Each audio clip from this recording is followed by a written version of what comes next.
ਧੰਨਵਾਦ ਗੁਰੂ ਸਾਹਿਬ ਜੀ।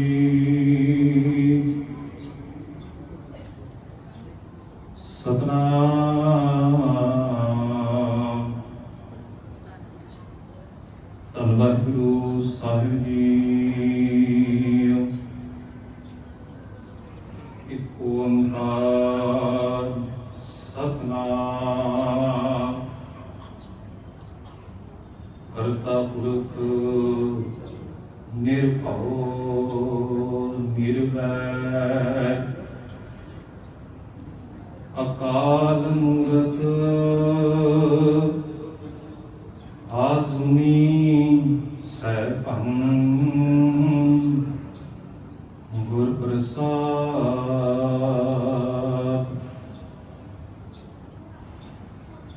ਮੈਂ ਮੂਰਖ ਕੀ केतक बात है कोट अपराधी दरिया रे। गुरु नानक जिन सुनिया फिकिया से फिर गर्भास न परिया रे। ਅੰਮ੍ਰਿਤ ਬਾਣੀ ਹਰ ਹਰ ਤੇਰੀ ਸੁਣ ਸੁਣ ਹੋਵੇ ਪਰਮ ਗਤ ਮੇਰੀ। ਜਲਨ ਬੁਝੀ ਸ਼ੀਤਲ ਹੋਏ ਮਨੁਆ ਸਤਿਗੁਰ ਕਾ ਦਰਸ਼ਨ ਪਾਏ ਜਿਉ। ਗੁਰੂ ਰੂਪ गुरु प्यारी गुरु सवारी साध संगत जीओ, सतगुरां दी अपार बख्शिश हुई है, सतगुरां दी अपार रहमत हुई है जो सानू इस भाग समा प्राप्त होया है कि अज असीं खालसे दे प्रगट दिहाड़े नूं मुख रखदिआं होया सतगुरां दी किरपा दे सदका इन्हां पावन दीवानां दे विच हाज़रियां भर रहे हां ते अपने इस समय नूं कीमती बनाउण दे वास्ते सतगुरु दे चरनां दे विच लेखे लाउण वास्ते सतगुरां जी दी पावन बाणी दा रस भिन्ना कीर्तन आप जियां ने गुरु सवारियां पासों बड़े एकाग्रचित होकर सरवण कीता है। दासरे नूं आप जियां दे नाल कुछ कुछ समां अज दे दिहाड़े नूं मुख रखदिआं होया कथा विचारा करन दा प्राप्त होया है। सतगुरु जी किरपा करन, सतगुरु जी तरस करन, दास नूं कथा करन अते आप सब नूं सुनन दी ताकत बख्शण। आओ धन गुरु गोबिंद सिंह जी महाराज जी के चरणों के विच सीस झुकाउंदिआं होया साहिबां दे वल्लों बख्शिश कीती हुई फतेह दे नाल सांझ पाई लईए जी। दोवें हथ जोड़ के प्यार अते सत्कार दे नाल फतेह प्रवान करवाओ जी। वाहिगुरू जी का खालसा वाहिगुरू जी की फतेह। आखो जी वाहिगुरू जी का खालसा वाहिगुरू जी की फतेह। आप जी अमृत वेले ते दीवाना तो ही जदों असीं पिछले दीवान सजाए सन जिन्हां दे विच बच्चिआं ने ही हाज़रियां भरियां सन, उन्हां दीवानां दे विच ते अज दे दीवानां दे विच इस विचार दे नाल संबंधित ही गुरबाणी दे शब्द गायन कीते गए ने कि जो गुरु दी दसी मर्यादा दे विच रह के गुरु के दसे आशे के अनुसार चल के अपना जीवन निर्वाह करता है, गुरु के हुक्मां नूं अपने जीवन दे विच लागू करता है, मनता है, गुरु उसका चेला बन जाता है।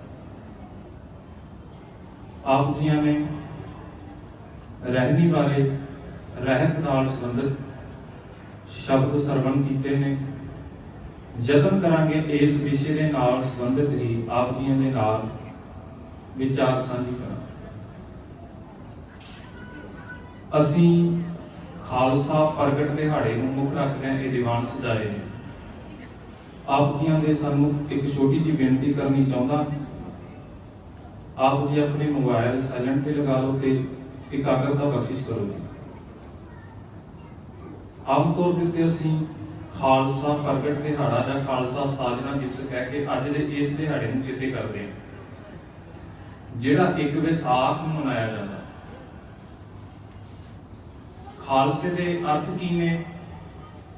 ਜਾਂ ਖਾਲਸਾ ਸ਼ਬਦ ਗੁਰੂ ਗੋਬਿੰਦ ਸਿੰਘ ਜੀ ਮਹਾਰਾਜ ਜੀ ਤੋਂ ਹੀ ਆਰੰਭ ਹੁੰਦਾ ਹੈ, ਜਾਂ ਉਸ ਤੋਂ ਪਹਿਲਾਂ ਇਸ ਦੀ ਆਮਦ ਸਾਡੇ ਧਰਮ ਦੇ ਵਿੱਚ, ਸਾਡੇ ਮਤ ਦੇ ਵਿੱਚ ਕਿਸ ਤਰ੍ਹਾਂ ਹੁੰਦੀ?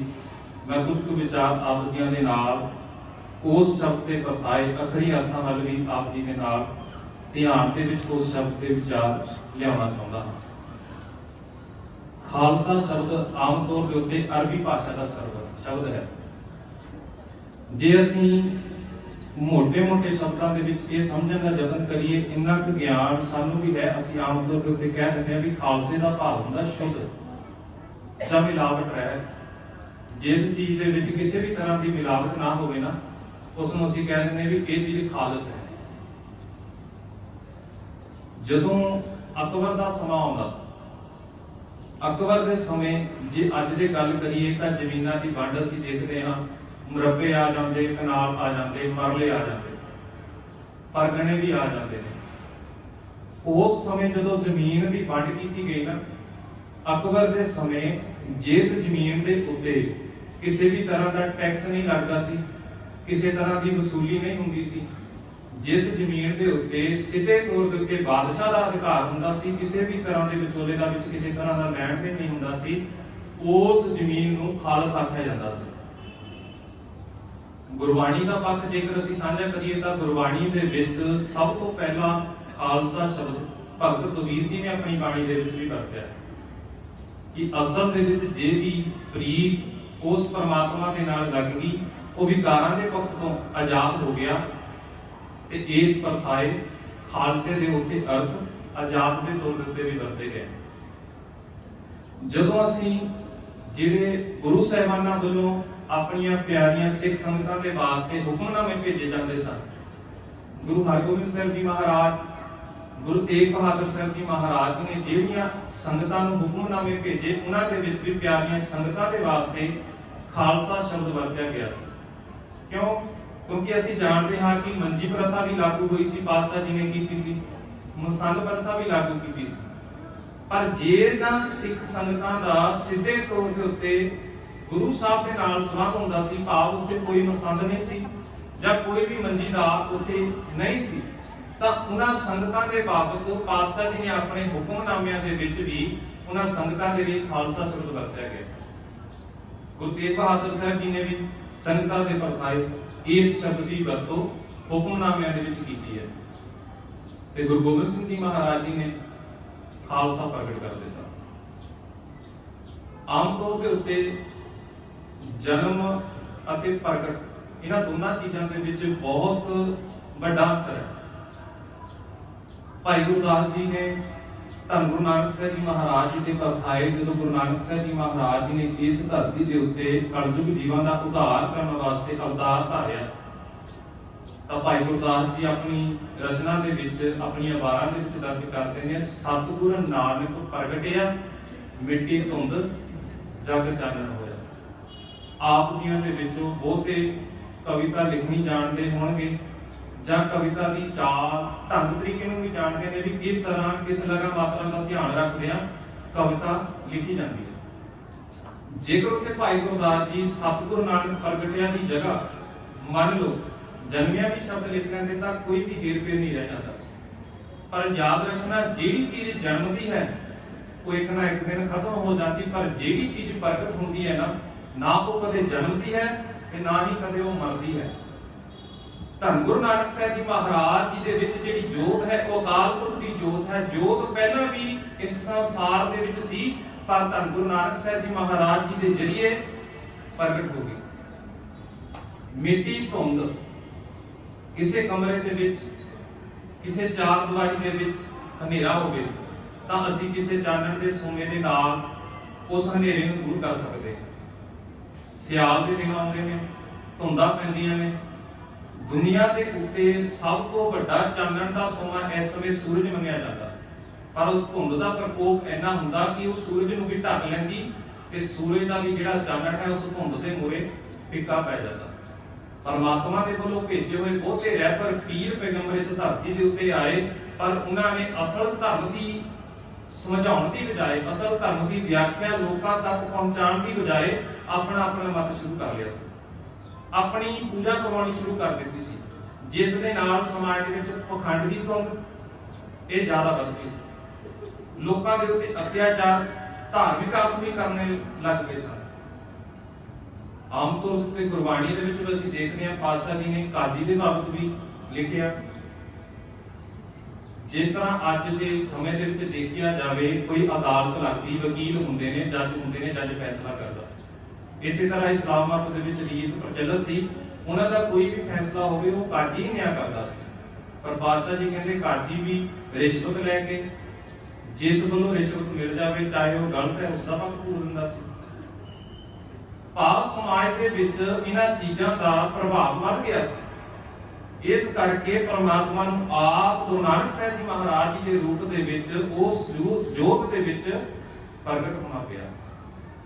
ਜਦੋਂ ਇਹ ਗਿਆਨ ਦਾ ਸੋਮਾ, ਗਿਆਨ ਦਾ ਚਾਨਣ, ਗਿਆਨ ਦਾ ਜਰੀਆ ਧੰਨ ਗੁਰੂ ਨਾਨਕ ਸਾਹਿਬ ਜੀ ਮਹਾਰਾਜ ਜੀ ਦੇ ਜਰੀਏ ਪ੍ਰਗਟ ਹੋਇਆ, ਉਹਨਾਂ ਦੇ ਦੁਆਰਾ ਪ੍ਰਗਟ ਹੋਇਆ, ਤਾਂ ਇਸ ਸੰਸਾਰ ਦੇ ਵਿੱਚ ਜਿਹੜੇ ਵੀ ਧਾਰਮਿਕ ਆਗੂ ਸਨ, ਜਿਹੜੇ ਸੰਗਤਾਂ ਨੂੰ, ਸਮਾਜ ਦੇ ਲੋਕਾਂ ਨੂੰ ਕੁਰਾਹੇ ਪਾ ਰਹੇ ਸਨ, ਤਾਂ ਉਹ ਜਿਹੜੀ ਵਿਕਾਰਾਂ ਦੀ ਧੁੰਦ ਸੀ, ਅਗਿਆਨਤਾ ਦੀ ਧੁੰਦ ਸੀ, ਗਿਆਨ ਦੇ ਸੋਮੇ ਨੇ ਉਸ ਧੁੰਦ ਨੂੰ ਵੀ ਪਾਸੇ ਕਰ ਦਿੱਤਾ।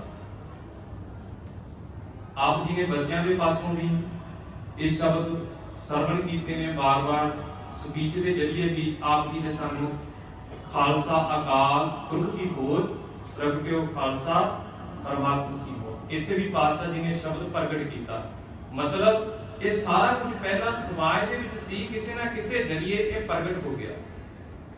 ਪੰਜ ਪਿਆਰੇ ਸਹਿਬਾਨਾਂ ਦਾ ਵੀ ਜ਼ਿਕਰ ਆਉਂਦਾ, ਭਾਈ ਦਇਆ ਸਿੰਘ ਜੀ, ਭਾਈ ਧਰਮ ਸਿੰਘ ਜੀ, ਭਾਈ ਹਿੰਮਤ ਸਿੰਘ ਜੀ, ਭਾਈ ਮੋਹਕਮ ਸਿੰਘ ਜੀ ਤੇ ਭਾਈ ਸਾਹਿਬ ਸਿੰਘ। ਜੇਕਰ ਇਸ ਨਾਮ ਬਾਬਤ ਵੀ ਅਸੀਂ ਵਿਚਾਰ ਕਰਨ ਦਾ ਯਤਨ ਕਰੀਏ ਨਾ, ਤਾਂ ਇਸ ਸ਼ਬਦਾਂ ਦੇ ਪਰਥਾਏ ਵੀ ਵਿਚਾਰਧਾਰਾ ਗੁਰੂ ਨਾਨਕ ਸਾਹਿਬ ਜੀ ਮਹਾਰਾਜ ਜੀ ਦੇ ਸਮੇਂ ਤੋਂ ਹੀ ਆਰੰਭ ਹੋ ਗਈ ਸੀ। ਪਾਤਸ਼ਾਹ ਜੀ ਧੰਨ ਗੁਰੂ ਨਾਨਕ ਸਾਹਿਬ ਜੀ ਮਹਾਰਾਜ ਜੀ ਜਪਜੀ ਸਾਹਿਬ ਦੀ ਪਾਵਨ ਬਾਣੀ ਦੇ ਵਿੱਚ ਪਾਤਸ਼ਾਹ ਜੀ ਫਰਮਾਉਣਾ ਕਰਦੇ ਨੇ, ਧੌਲ ਧਰਮ ਦਇਆ ਕਾ ਪੂਤ, ਸੰਤੋਖ ਥਾਪ ਰੱਖਿਆ ਦਿਨ ਸੂ। ਗੁਰੂ ਨਾਨਕ ਸਾਹਿਬ ਜੀ ਮਹਾਰਾਜ ਜੀ ਦੇ ਇਤਿਹਾਸ ਸਮੇਂ, ਉਹਨਾਂ ਦੇ ਜੀਵਨ ਕਾਲ ਸਮੇਂ ਪਾਤਸ਼ਾਹ ਜੀ ਕਰਤਾਰਪੁਰ ਦੀ ਧਰਤੀ ਦੇ ਉੱਤੇ ਵਿਰਾਜਮਾਨ ਨੇ। ਗੁਰੂ ਸਾਹਿਬ ਜੀ ਦਾ ਇੱਕ ਪਿਆਰਾ ਸਿੱਖ, ਜਿਸ ਦਾ ਇਤਿਹਾਸ ਦੇ ਵਿੱਚ ਨਾਮ ਆਉਂਦਾ ਜੁਲਾਹਾ ਜੀ, ਪਾਤਸ਼ਾਹ ਜੀ ਨੂੰ ਸੁਗਾਤ ਭੇਟ ਕਰਨ ਦੇ ਵਾਸਤੇ ਇੱਕ ਵਧੀਆ ਕਿਸਮ ਦਾ ਗਲੀਚਾ, ਹਰੇ ਰੰਗ ਦਾ ਗਲੀਚਾ ਪਾਤਸ਼ਾਹ ਜੀ ਨੂੰ ਭੇਟ ਕਰਨ ਦੇ ਵਾਸਤੇ ਆਉਂਦਾ। ਆਮ ਤੌਰ ਦੇ ਉੱਤੇ ਹਰੇਕ ਸ਼ਰਧਾਲੂ ਦੀ, ਹਰੇਕ ਸਿੱਖ ਦੀ ਇਹ ਭਾਵਨਾ ਹੁੰਦੀ ਕਿ ਮੈਂ ਕੁਝ ਨਾ ਕੁਝ ਆਪਣੇ ਰਹਿਬਰ ਨੂੰ, ਆਪਣੇ ਗੁਰੂ ਨੂੰ ਭੇਟਾ ਦੇ ਤੌਰ ਦਿੱਤੇ ਦਾ। ਪਰ ਪਾਤਸ਼ਾਹ ਜੀ ਦੇ ਸਾਨੂੰ ਜਦੋਂ ਉਹ ਜੁਲਾਹਾ ਪਾਤਸ਼ਾਹ ਜੀ ਨੂੰ ਉਹ ਹਰੇ ਰੰਗ ਦਾ ਗਲੀਚਾ ਭੇਟ ਕਰਨ ਦੇ ਲਈ ਆਇਆ, ਇਤਿਹਾਸਕਾਰ ਲਿਖਦੇ ਨੇ ਜਦੋਂ ਉਹ ਗਲੀਚਾ ਵਿਛਾਇਆ ਗਿਆ ਨਾ, ਤਾਂ ਇਸ ਤਰ੍ਹਾਂ ਲੱਗਦਾ ਸੀ ਵੀ ਕੁਦਰਤ ਆਪ ਮੁਹਾਰੇ ਉਸ ਥਾਂ ਦੇ ਉੱਤੇ ਆ ਗਈ, ਵੀ ਇੰਨਾ ਦੇਖਣ ਦੇ ਵਿੱਚ ਆਨੰਦਦਾਇਕ ਸੀ। ਪਰ ਪਾਤਸ਼ਾਹ ਜੀ ਨੇ ਉਹ ਭੇਟ, ਉਹ ਸੁਗਾਤ ਪ੍ਰਵਾਨ ਨਹੀਂ ਕੀਤੀ। ਕਿਉਂ? ਪਾਤਸ਼ਾਹ ਜੀ ਨੇ ਉਸੇ ਜੁਲਾਹੇ ਨੂੰ ਸਮਝਾਉਣਾ ਕੀਤਾ ਵੀ ਤੇਰੇ ਘਰ ਦੇ ਸਾਹਮਣੇ ਨਾ ਮੈਂ ਦੋ ਜੀਵ ਕਤੂਰੇ ਮੈਂ ਠੰਡ ਦੇ ਵਿੱਚ ਤੜਫਦੇ ਦੇਖੇ ਸਨ। ਚੰਗਾ ਹੁੰਦਾ ਜੇ ਇਹੀ ਗਲੀਚਾ ਉਹਨਾਂ ਦੇ ਉੱਤੇ ਦੇ ਦਿੰਦਾ ਤਾਂ ਉਹਨਾਂ ਨੂੰ ਕਿਸੇ ਨਾ ਕਿਸੇ ਜਰੀਏ ਗਰਮੈਸ਼ ਮਿਲ ਜਾਂਦੀ, ਉਹਨਾਂ ਦੀ ਠੰਡ ਦੂਰ ਹੋ ਜਾਂਦੀ। ਗੁਰੂ ਨਾਨਕ ਸਾਹਿਬ ਜੀ ਮਹਾਰਾਜ ਜੀ ਦੇ ਜੀਵਨ ਤੋਂ ਹੀ, ਉਹਨਾਂ ਦੇ ਗੁਰੂ ਕਾਲ ਦੇ ਸਮੇਂ ਤੋਂ ਹੀ ਦਇਆ ਪ੍ਰਗਟ ਹੋ ਗਈ ਕਿ ਪਾਤਸ਼ਾਹ ਜੀ ਆਪਣੇ ਨਗਰ ਦੇ ਵਿੱਚ ਰਹਿੰਦੇ ਆ, ਉਹਨਾਂ ਜੀਵਾਂ ਦਾ ਵੀ ਖਿਆਲ ਰੱਖਦੇ ਨੇ ਜਿਹੜੇ ਕੁਝ ਬੋਲ ਕੇ ਦੱਸ ਵੀ ਨਹੀਂ ਸਕਦੇ। ਇਥੋਂ ਪਾਤਸ਼ਾਹ ਜੀ ਨੇ ਦਇਆ ਦਾ ਮੁੱਢ ਬੰਨ੍ਹ ਦਿੱਤਾ। ਅਸਲ ਦੇ ਵਿੱਚ ਅਸੀਂ ਰਹਿਣੀ ਦੀ ਗੱਲ ਕਰਦੇ ਆ, ਨਾਲ ਨਾਲ ਜਿਹੜੀ ਸਿੱਖ ਦੀ ਰਹਿਣੀ ਆ ਉਸ ਦੇ ਵਿੱਚ ਸਭ ਤੋਂ ਪਹਿਲਾ ਗੁਣ ਦਇਆ ਦਾ ਹੋਣਾ ਚਾਹੀਦਾ। ਅਗਲੇ ਪੱਖ ਤੇ ਆਈਏ, ਦੂਜੇ ਪਿਆਰੇ ਦਾ ਨਾਮ ਹੈ ਭਾਈ ਧਰਮ ਸਿੰਘ। ਗੁਰੂ ਅਮਰਦਾਸ ਸਾਹਿਬ ਜੀ ਮਹਾਰਾਜ ਜੀ ਦਾ ਜ਼ਿਕਰ ਕਰਦੇ ਹਾਂ ਇਤਿਹਾਸ ਦੇ ਵਿੱਚ, ਗੁਰੂ ਰਾਮਦਾਸ ਸਾਹਿਬ ਜੀ ਮਹਾਰਾਜ ਦਾ ਵੀ ਜ਼ਿਕਰ ਕਰਦੇ ਹਾਂ। ਸਮੇਂ ਦੇ ਹਾਲਾਤਾਂ ਨੂੰ ਦੇਖਦੇ ਹਾਂ, ਜਿੱਥੇ ਸਰੋਵਰਾਂ ਦੀ ਖੁਦਵਾਈ ਕੀਤੀ ਗਈ, ਤਾਂ ਗੁਰੂ ਅਮਰਦਾਸ ਸਾਹਿਬ ਜੀ ਮਹਾਰਾਜ ਜੀ ਦੇ ਵੇਲੇ ਬੋਲੀ ਵੀ ਤਿਆਰ ਕਰਵਾਈ ਗਈ। ਆਮ ਤੌਰ ਉੱਤੇ ਜਿਹੜੇ ਵਡੇਰੀ ਉਮਰ ਦੇ ਬੈਠੇ ਨੇ ਉਹ ਜਾਣਦੇ ਨੇ ਵੀ ਜਦੋਂ ਬੋਲੀ ਦਾ ਨਿਰਮਾਣ ਕੀਤਾ ਜਾਂਦਾ ਤਾਂ ਉਸ ਦੇ ਵਿੱਚ ਜ਼ਮੀਨ ਦੇ ਵਿੱਚ ਇੱਕ ਇਹੋ ਜਿਹੀ ਪਰਤ ਆਉਂਦੀ ਜਿਸ ਪਰਤ ਨੂੰ ਇੱਕਦਮ ਭੰਨਣ ਦੇ ਨਾਲ ਉਸ ਦੇ ਵਿੱਚ ਪਾਣੀ ਦਾ ਜਿਹੜਾ ਚਸ਼ਮਾ ਹੈ, ਪਾਣੀ ਦਾ ਸੋਮਾ ਫੁੱਟ ਜਾਂਦਾ। ਉਸ ਨੂੰ ਕਹਿੰਦੇ ਨੇ ਵੀ ਕੜ ਭੰਨਿਆ ਗਿਆ। ਵਿਸਾਖ ਦੇ ਵਿੱਚ ਹੀ ਉਹ ਬੋਲੀ ਦਾ ਜਿਹੜਾ ਨਿਰਮਾਣ ਗੁਰੂ ਅਮਰਦਾਸ ਸਾਹਿਬ ਜੀ ਨੇ ਕਰਵਾਇਆ ਸੀ, ਉਸ ਦਾ ਕੜ ਵੀ ਵਿਸਾਖ ਦੇ ਮਹੀਨੇ ਵਿੱਚ ਹੀ ਭੰਨਿਆ ਗਿਆ ਸੀ। ਕਾਰਨ ਕੀ ਸੀ? ਜਿਸ ਤਰ੍ਹਾਂ ਅਸੀਂ ਇਤਿਹਾਸ ਦੀ ਗੱਲ ਵੀ ਕਰ ਲਈਏ ਨਾ, ਤਾਂ ਆਮ ਤੌਰ ਤੇ ਪਾਤਸ਼ਾਹ ਜੀ ਨੇ ਸਾਨੂੰ ਸਮਝਾਉਣਾ ਕੀਤਾ ਕਿ ਜੇਕਰ ਗੁਰੂ ਦਾ ਸਿੱਖ ਗੁਰਬਾਣੀ ਦੇ ਲੜ ਦੇ ਨਾਲ ਲੱਗ ਜਾਵੇ, ਗੁਰਬਾਣੀ ਦਾ ਪੱਲਾ ਫੜ ਲਵੇ, ਗੁਰਬਾਣੀ ਦੀ ਵਿਚਾਰਧਾਰਾ ਨੂੰ ਆਪਣੇ ਜੀਵਨ ਦੇ ਅੰਦਰ ਧਾਰਨ ਕਰ ਲਵੇ ਨਾ, ਤਾਂ ਉਸ ਦੇ ਲਈ 68 ਤੀਰਥਾਂ ਦਾ ਇਸ਼ਨਾਨ ਪਾਣੀ ਪੜੇ ਦਾ ਫਲ ਹੈ। ਜੇ ਮਨ ਚਿੱਤ ਲਗਾ ਕੇ ਪਾਣੀ ਪੜ ਲਓ। ਉਹਨਾਂ ਹਾਲਾਤਾਂ ਦੇ ਵਿੱਚ ਗੁਰੂ ਅਮਰਦਾਸ ਸਾਹਿਬ ਜੀ ਮਹਾਰਾਜ ਜੀ ਦੇ ਵੇਲੇ, ਗੁਰੂ ਨਾਨਕ ਸਾਹਿਬ ਜੀ ਮਹਾਰਾਜ ਜੀ ਦੇ ਵੇਲੇ ਸਮਾਜ ਦੇ ਵਿੱਚ ਛੂਆ ਛਾਤ ਵੰਡ ਵੰਡ ਜਿਹੜੀ ਸੀ ਉਹ ਬਹੁਤ ਉੱਚੇ ਪੱਧਰ ਦੇ ਉੱਤੇ ਹੋਈ ਸੀ। ਲੋਕਾਂ ਨੂੰ ਆਮ ਤੌਰ ਦੇ ਉੱਤੇ ਉਹਨਾਂ ਦੀ ਅਹੁਦੇ ਦੇ ਨਾਲ ਦੇਖਿਆ ਜਾਂਦਾ ਸੀ। 4 ਵਰਨਾਂ ਦੇ ਵਿੱਚ ਸਮਾਜ ਵੰਡਿਆ ਹੋਇਆ ਸੀ, ਬ੍ਰਾਹਮਣ, ਖੱਤਰੀ, ਵੈਸ਼ ਤੇ ਸ਼ੂਦਰ।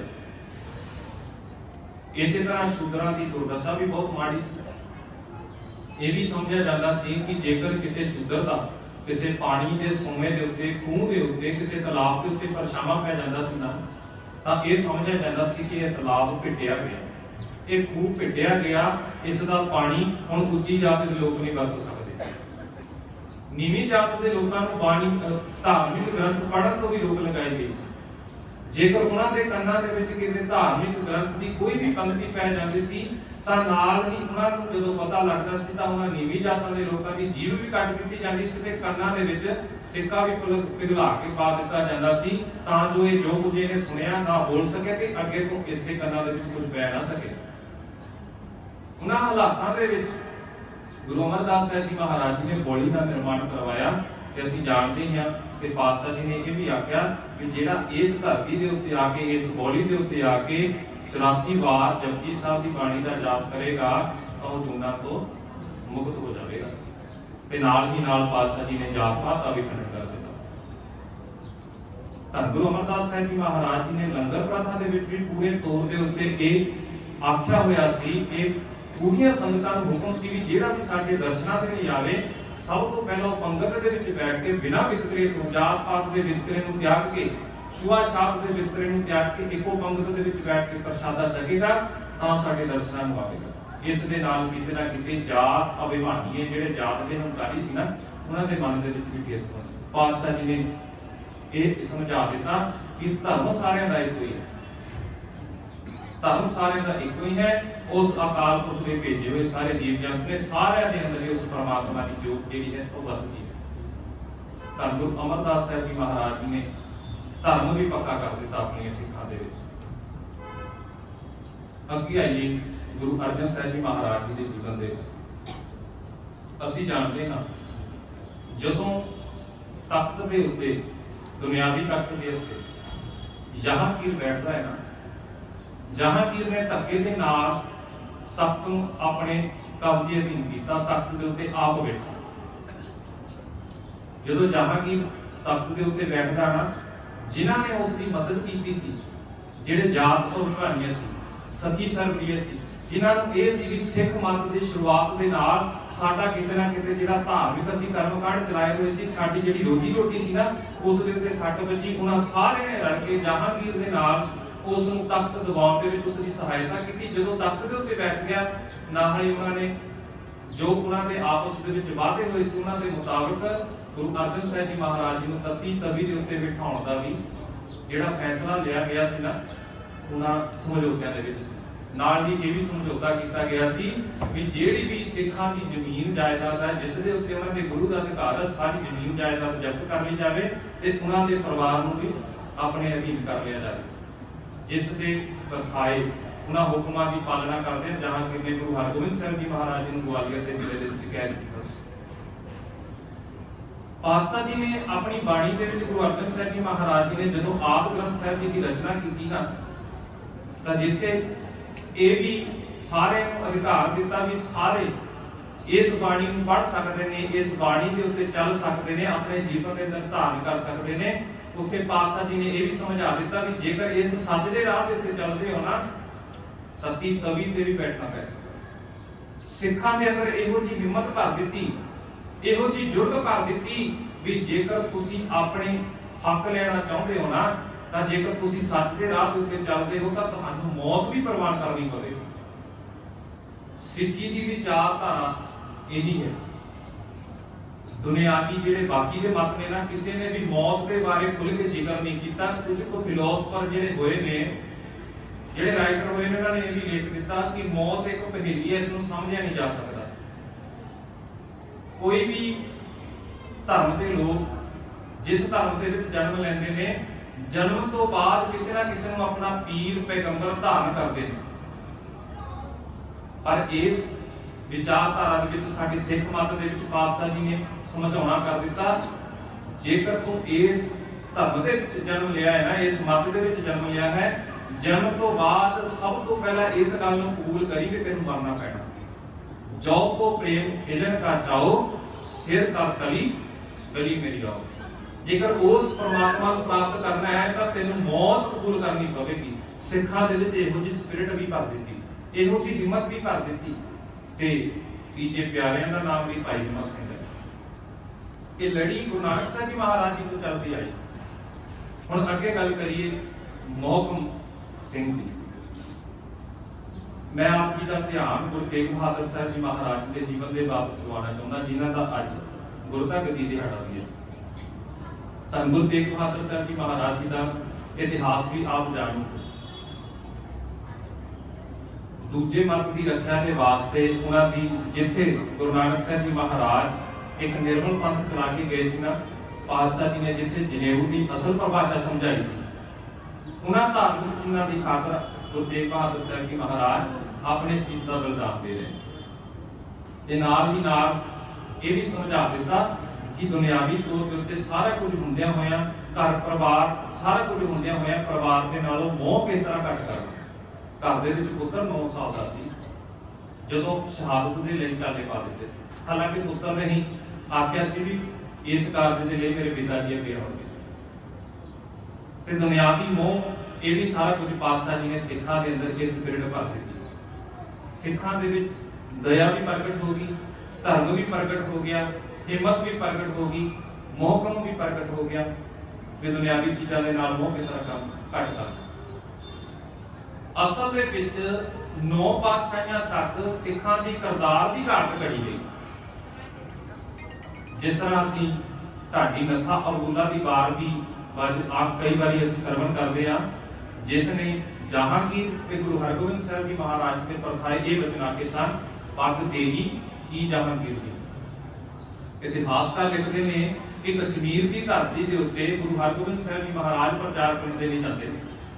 ਉਸੇ ਕਸ਼ਮੀਰ ਦੀ ਧਰਤੀ ਦੇ ਉੱਤੇ ਜਹਾਂਗੀਰ ਵੀ ਬੈਠਾ ਹੈ। ਜਹਾਂਗੀਰ ਦੀ ਜਿਹੜੀ ਪਤਨੀ ਸੀ, ਇਹ ਵੀ ਆਖਦੇ ਨੇ ਵੀ ਜਿਸ ਦਾ ਨਾਮ ਨੂਰ ਜਹਾਂ ਸੀ, ਉਸਨੇ ਆਪਣੇ ਦੋਸਤ ਦਾ ਕਤਲ ਕਰਕੇ ਧੱਕੇ ਦੇ ਨਾਲ ਉਸ ਦੀ ਪਤਨੀ ਨੂੰ ਆਪਣੇ ਨਾਲ ਉਸ ਦਾ ਨਿਕਾਹ ਕੀਤਾ ਸੀ। ਤਾਂ ਢਾਡੀ ਨੱਥਾ ਅਬਦੁੱਲਾ ਜੀ ਲਿਖਦੇ ਨੇ ਕਿ ਪੱਗ ਤੇਜੀ ਕੀ ਜਹਾਂਗੀਰ ਦੀ। ਅਸਲ ਦੇ ਵਿੱਚ ਸਿੱਖਾਂ ਦੇ ਕਰਤਾਰ ਦੀ ਘਾਟ ਇਹੋ ਜਿਹੀ ਹੈ। ਪਾਤਸ਼ਾਹ ਜੀ ਨੇ ਸਿੱਖਾਂ ਦੇ ਵਿੱਚ ਕਰਤਾਰ ਘੜਿਆ। ਮੈਂ ਇੱਕ ਵਾਰ ਆਪ ਜੀ ਦੇ ਨਾਲ ਇੱਕ ਹੋਰ ਵਿਚਾਰ ਸਾਂਝਾ ਕਰਨਾ ਚਾਹੁੰਦਾ ਕਿ ਜਹਾਂਗੀਰ ਦੀ ਪੱਗ ਦਾ ਕੱਪੜਾ ਮਹਿੰਗਾ ਹੋਵੇਗਾ ਗੁਰੂ ਹਰਗੋਬਿੰਦ ਸਾਹਿਬ ਜੀ ਮਹਾਰਾਜ ਜੀ ਦੀ ਪੱਗ ਦੇ ਨਾਲੋਂ? ਕੀ ਉਸ ਨੇ ਆਪਣੀ ਪੱਗ ਦੇ ਉੱਤੇ ਸੋਹਣੇ ਹੀਰੇ ਜਵਾਹਰਾਤ ਜੜੇ ਹੋਣਗੇ? ਨਹੀਂ।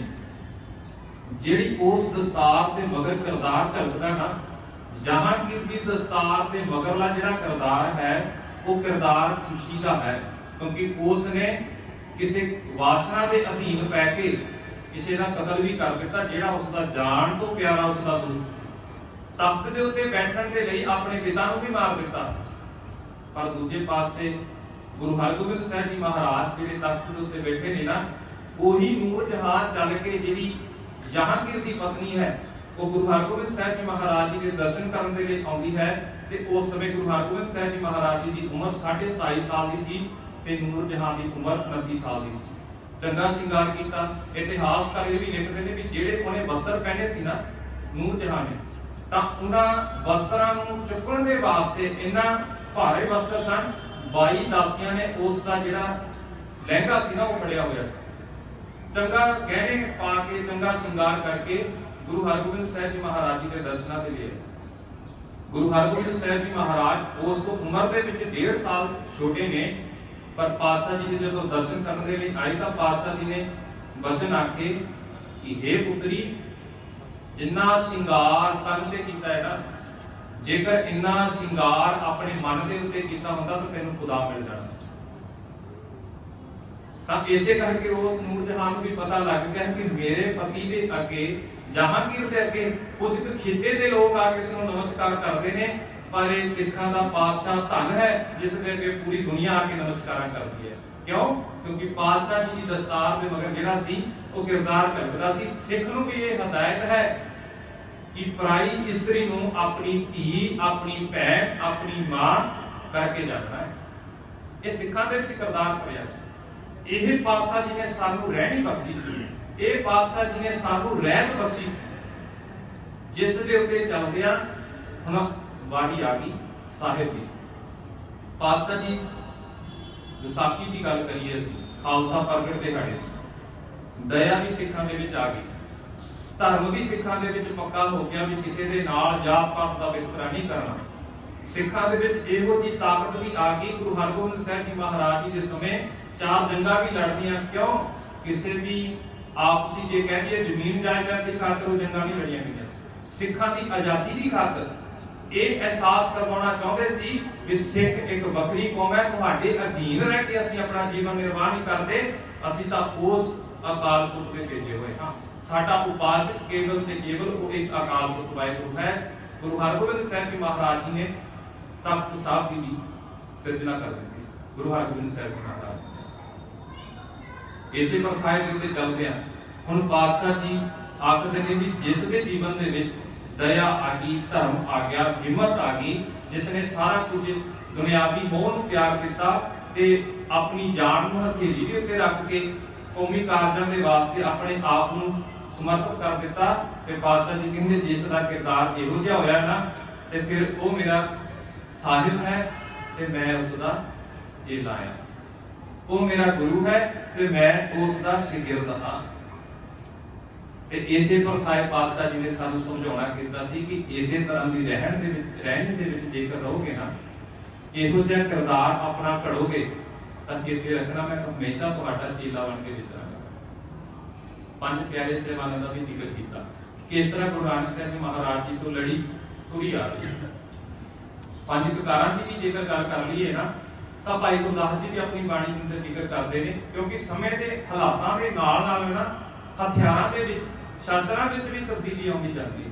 ਕੋਈ ਸਮਾਂ ਸੀ ਘੋੜਿਆਂ ਦੇ ਉੱਤੇ ਜੰਗਾਂ ਲੜਦੇ ਸਨ, ਹੱਥਾਂ ਦੇ ਵਿੱਚ ਵਰਸ਼ੇ ਸਨ, ਨੇਜੇ ਸਨ। ਅੱਜ ਇਹ ਸਮਾਂ ਆ ਗਿਆ ਤਾਂ ਕਿੱਥੋਂ ਤੱਕ ਟੈਂਕ ਵੀ ਬਣ ਗਏ, ਪਰਮਾਣੂ ਹਥਿਆਰ ਵੀ ਬਣ ਗਏ ਨੇ।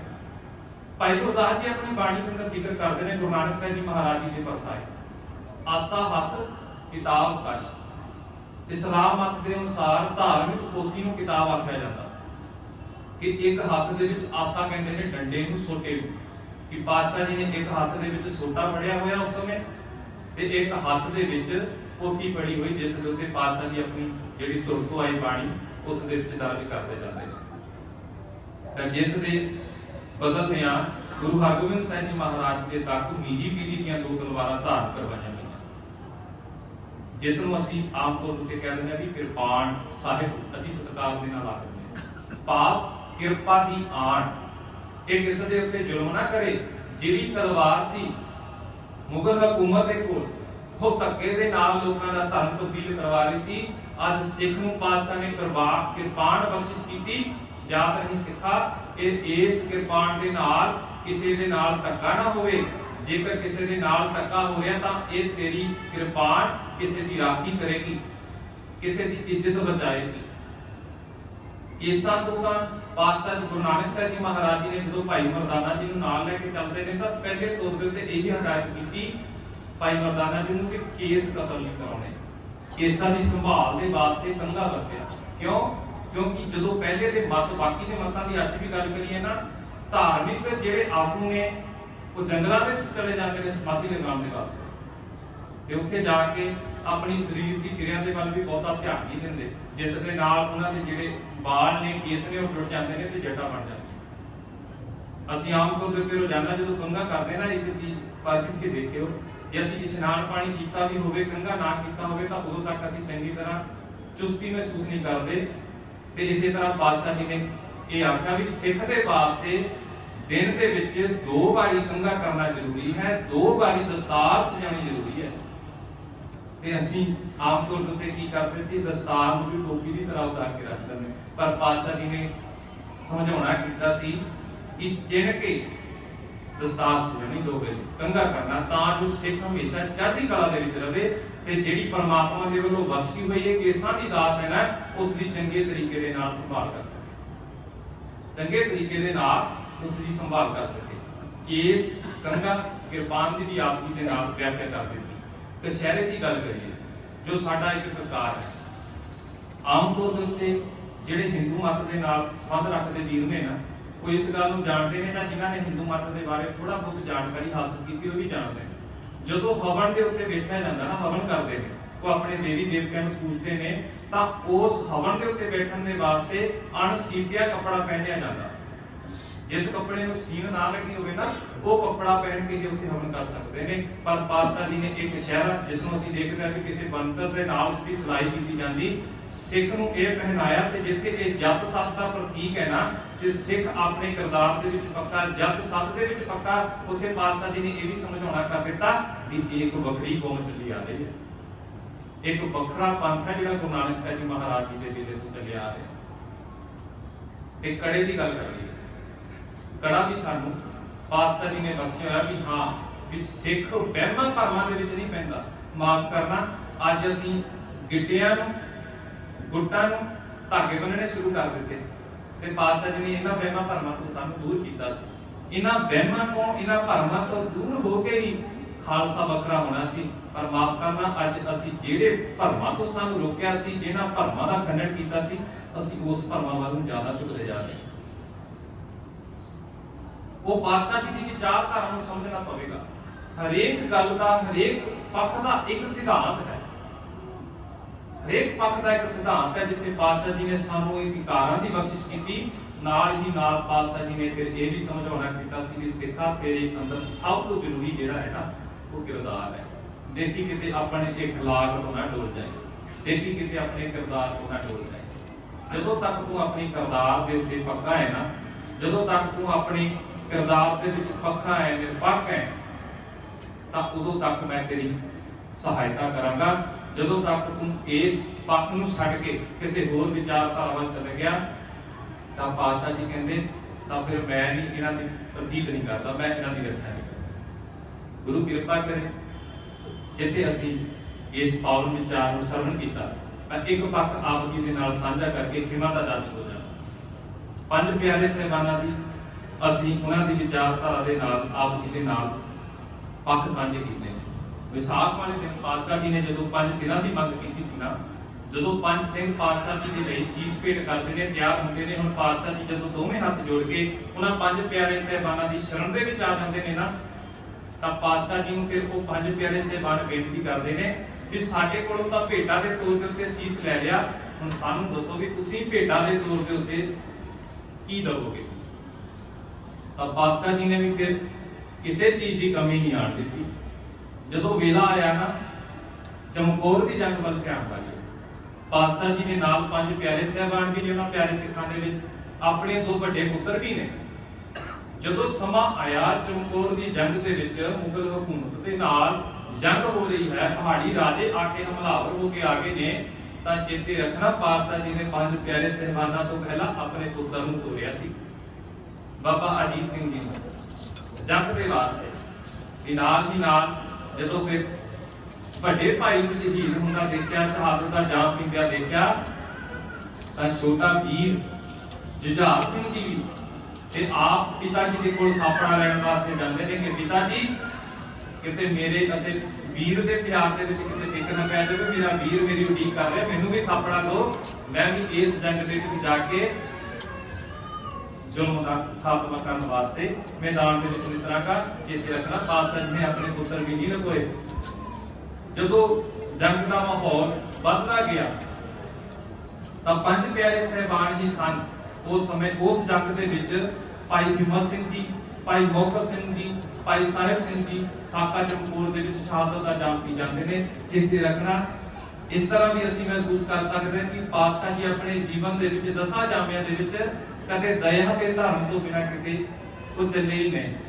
चमकौर ते गढ़ी दे विचों निकलदे ने कच्ची गढ़ी दे विचों तां पातशाह जी दे नाल भाई दया सिंह जी भी नाल ने ते भाई धर्म सिंह जी नाल ने।